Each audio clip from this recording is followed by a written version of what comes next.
Well, hey, good day to you. This is Todd. I am a regular dude walking in the Word. Hey, I want to thank you for joining us as we are, I'm just a regular dude, as you know. During the week, we go through a book of the Bible, and right now we're in Numbers. However, on Sunday, what we do is we go through the book of Psalms. That breaks it up a little bit. I think it'd be, you'd have a psalm overload if I just went through all the psalms all at once. But when we break it up like this, it's a nice, it's kind of a balance here that I like. So Psalm 63 is what we're looking at today. And this is a psalm of David regarding a time when David was in the wilderness of Judah. So I like to think of when I'm reading the psalm, like the place that it takes place. That makes a big impact on your understanding it. And we've looked at some of the other psalms, and he wrote the psalms, when he was, in just before a battle, or one time it was when they thought he acted insane, so he could get out of a jam he was in. So all this stuff makes a difference into how you understand the psalm that we're looking at. And when it says he was in the wilderness of Judah, I like to picture that, and you're going to see here, it's like a place that doesn't have water and stuff. I like to picture that out east. I like to bike out at Myakka State Park and also in the Carlton Reserve. And those are places, both of those places, that you need to have your water with you before you go, because there's really no place to get water unless you want to dip your water bottles into an alligator infested mud hole, but I don't. In fact, just when I was there a couple weeks ago, the park ranger said, as I came in, she said, "You got water? Because the water's not working right now in the park unless you go all the way to the end, so you need to have your water and stuff." So I've ridden through Carlton Reserve, and I consumed most of my water before I finished my ride. And as I got to the end of my ride, I realized, oh man, I'm out of water. But I always had that hope, because I knew when I got to the truck, I have a big thing of water in my truck too. And so this is kind of the same situation. He's in this wilderness here, and he has this conversation with God during that time. Wilderness is a great place to have that conversation with God. But he's in this wilderness not because he chose to be wandering around out there. He's on the run from Saul.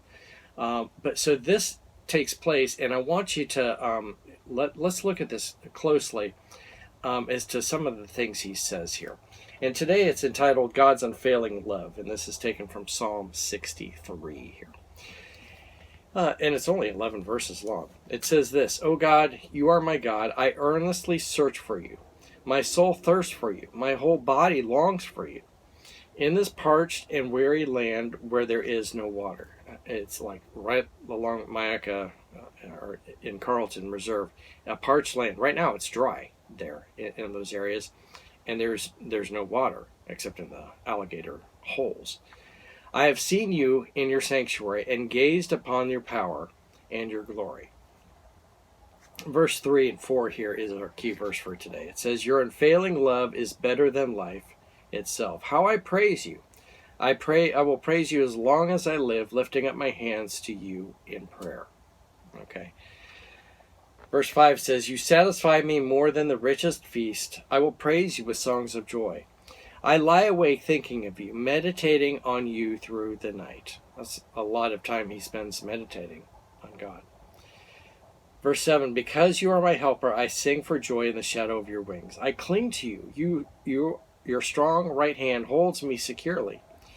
But those plotting to destroy me will come to ruin. They will go down into the depths of the earth. They will die by the sword and become the food of jackals. But the kings will rejoice in God. All who trust in him will praise him, while liars will be silenced."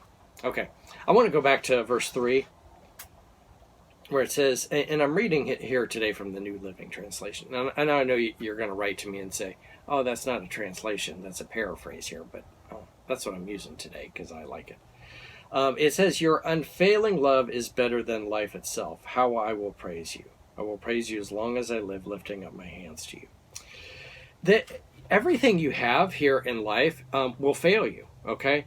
Just yesterday, I was cleaning, and I have a truck mount cleaning system, and I noticed that, I need to get my there's things that are always need maintenance on that particular truck, and just past couple weeks I realized, oh, the air conditioning is not working like it should. I need to get the air conditioning fixed. And then yesterday I noticed, after I finished the job, the exhaust is starting, two pieces are starting to come apart. It's an older truck, and so those two pieces are coming apart. So I realized, oh, okay, I got to take this to the muffler shop and get them to fix that little piece there.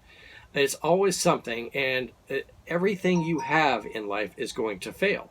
Okay, you might think you have the greatest car, and it's going to fail. It's eventually going to fail. You're going to have a dead battery. It's going to leave you beside the road or something. It doesn't last forever.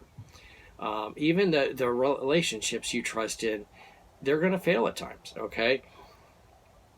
In your marriage, you're going to find it's not all just wonderful bliss and happy days. There's going to be times where you mess up, and you have to ask for forgiveness and so forth. And so everything in this life will fail. But David points out here, your unfailing love is better than life. God's love is never going to fail. It's going to keep on going. You don't have to go, oh man, I got to take God's love into the repair shop, because it's just not. Love is failing right now. It's not that way. You can always count on God's love, and God Himself actually too, that it will never fail you. I'll say, okay, so just that's something for us to remember here and to learn today from the psalm, is God's love will never fail. All right. Hey, thanks for watching. I'm just a regular dude walking in the Word, and I look forward to seeing you tomorrow as we continue our journey, actually in the book of Numbers, and then I invite you to join me next Sunday again as we look at the book of Psalms. Lord's blessing. I'll see you then.